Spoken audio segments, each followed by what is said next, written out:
Bismillahirrahmanirrahim.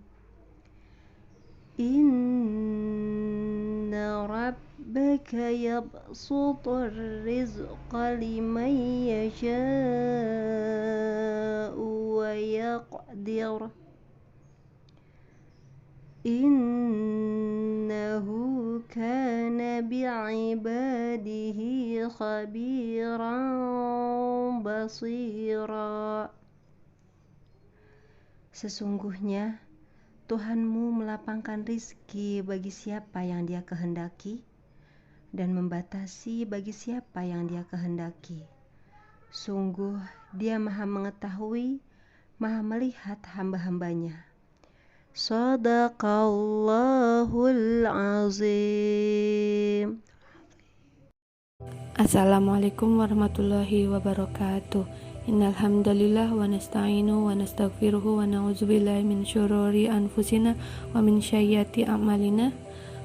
Man yahdihillahu fala mudilla lahu wa man yudlilhu fala hadiyallahu. Asyhadu anna Muhammadan abduhu wa rasuluh. La nabiyya ba'da. Alhamdulillahirabbil alamin.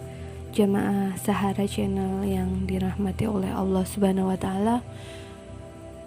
Kembali lagi bersama saya Mama Aurel dengan tema pembahasan sharing kita hari ini adalah jangan risau, jodoh takkan tertukar, rezeki sudah ditakar.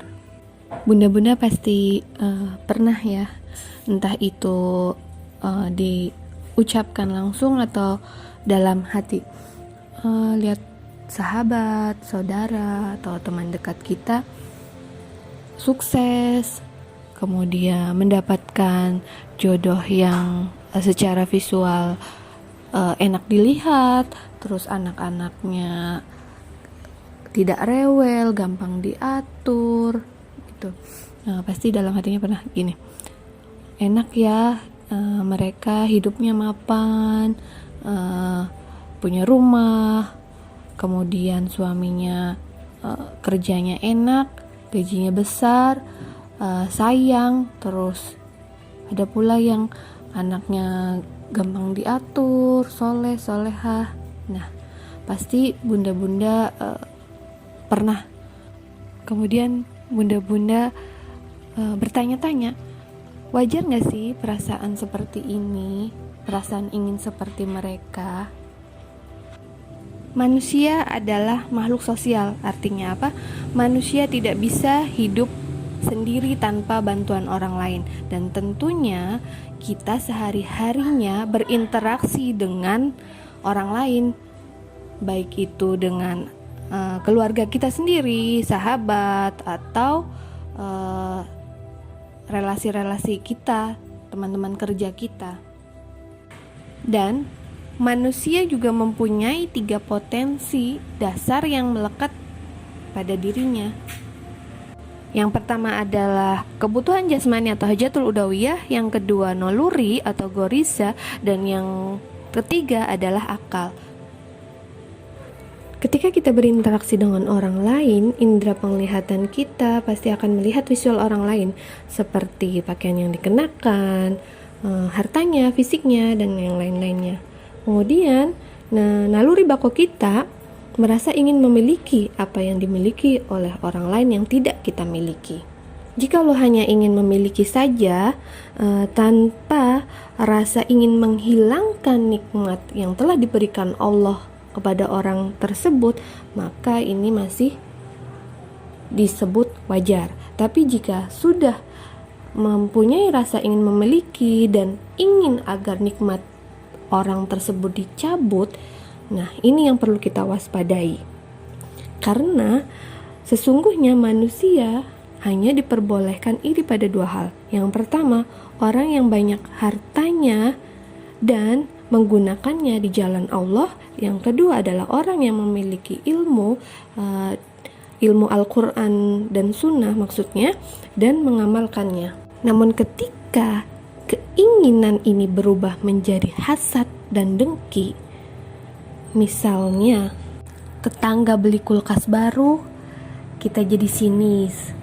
Tetangga anaknya jadi hafiz atau hafizah, kita nyinyirin. Nah, yang ini nih perlu diwaspadai. Apakah ada penyakit hati dalam diri kita? Apalagi jika sudah membanding-bandingkan rezeki yang diberikan oleh Allah kepada kita dengan rezeki yang diberikan oleh Allah kepada orang lain. Nanti ujung-ujungnya membanding-bandingkan suami kita, membanding-bandingkan anak kita. Nah, mudah-mudahan ada beberapa kesimpulan mengenai konsep rezeki dalam Islam yang akan saya sharing hari ini. Yang pertama, semua makhluk yang berakal maupun yang tidak berakal, rizkinya telah dijamin oleh Allah Subhanahu wa Ta'ala. Bahkan di sebuah hadis dikatakan Allah telah mencatat takdir setiap makhluk sebelum 50.000 tahun sebelum penciptaan langit dan bumi. Hadis riwayat Muslim nomor 2653 dari Abdullah bin Amr bin Al-Ash. Namun meskipun rezeki kita sudah ditakdirkan oleh Allah, tapi takdir itu adalah rahasia Allah yang tidak kita ketahui. Maka kita tidak boleh menghilangkan ikhtiar dalam tawakal kita. Artinya apa?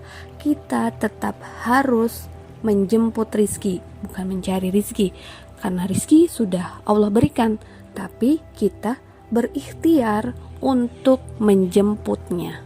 Konsep yang kedua adalah setiap jiwa tidak akan mati sampai dia menghabiskan semua jatah rizkinya. Yang ketiga, hakikat dari rizki kita adalah sesungguhnya apa yang kita konsumsi dan yang kita manfaatkan. Yang kita konsumsi akan menjadi kotoran yang kita manfaatkan. Barangkali ini akan menjadi amal jariah kita. Sementara apa yang kita kumpulkan, harta yang kita kumpulkan belum tentu menjadi rezeki kita. Misalnya tabungan kita bisa raib. Kemudian hakikat yang keempat adalah kita akan dihisab oleh Allah untuk semua yang telah kita usahakan, bukan semua pendapatan yang kita dapatkan, meskipun belum tentu kita akan memanfaatkannya. Di dalam Quran surat At-Takasur ayat 8, Allah berfirman, "Kemudian pada hari itu sungguh kalian akan ditanya tentang kenikmatan." Allah akan menghisap semua kebutuhan kita, baik itu primer, sekunder, ataupun tersier. Semakin banyak harta kita, maka semakin lama pula hisap kita. Dalam sebuah hadis dikatakan, orang muslim yang miskin akan masuk surga sebelum orang muslim yang kaya dengan selisih setengah hari yang setara dengan 500 tahun. Hadis riwayat Ahmad nomor 8521. Itu artinya apa? Kita tidak perlu iri kepada orang yang lebih dalam hal harta, karena berarti kita iri kepada orang yang hisapnya lebih lama. Sekiranya ketika mati kita dibiarkan begitu saja, tentu kematian adalah kesempatan istirahat bagi setiap orang yang pernah hidup. Namun setelah kita mati, ingatlah kita akan dibangkitkan kembali dan ditanya tentang segala sesuatu yang kita perbuat di bumi ini tanpa terkecuali. Yang kelima, prestasi manusia tidak diukur dari seberapa banyak harta yang dia miliki, tapi dari seberapa banyak dia bisa memberikan manfaat bagi umat. Di sebuah hadis dikatakan, manusia yang paling dicintai Allah adalah yang paling bermanfaat bagi manusia lainnya. Hadis riwayat Tabrani.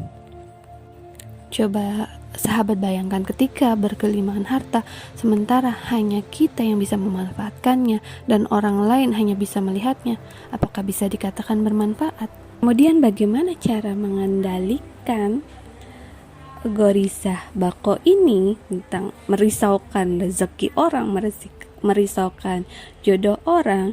Jawabannya tentu saja dengan menggunakan pengendali dunia akhirat. Apa itu?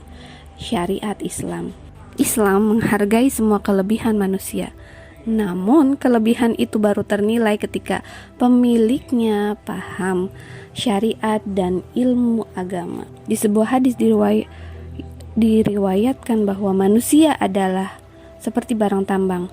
Manusia terbaik di zaman jahiliyah, dia juga yang terbaik setelah masuk Islam apabila dia paham agama. Hadis riwayat Muslim nomor 2526. Maksudnya adalah manusia masing-masing memiliki nilai yang berbeda sesuai dengan kelebihannya. Namun, semua itu baru memiliki arti ketika dia sudah paham agama. Jadi jangan membanding-bandingkan rezeki kita dengan rezeki orang lain, apalagi jodoh kita dengan jodoh orang lain, karena semuanya sudah tertakar dan tidak akan mungkin tertukar. Jangan lupa, setiap hakikat rezeki akan ditanya dari mana dan untuk apa, karena rezeki adalah hak pakai, halalnya dihisab dan haramnya diazab. Maka jangan kita iri pada rezeki orang lain, karena bila kita iri pada rezekinya, maka kita juga harus iri pada takdir matinya, karena Allah membagi rezeki, jodoh, dan usia umatnya tanpa tertukar satu dengan yang lainnya. Jadi yakinlah atas apa yang telah dikehendakinya pada kita. Wallahu a'lam bishawab. Sekian dari saya, mohon maaf apabila ada kehilafan kata. Insya Allah kita akan bertemu lagi di konsep rezeki yang selanjutnya. Wassalamualaikum warahmatullahi wabarakatuh. Assalamualaikum warahmatullahi wabarakatuh. Sebelum kita menutup kajian ini, marilah sama-sama kita berdoa kepada Allah. Allahumma inni as'aluka ilman nafi'a wa rizqan thayyibah wa amalan mutaqabbala.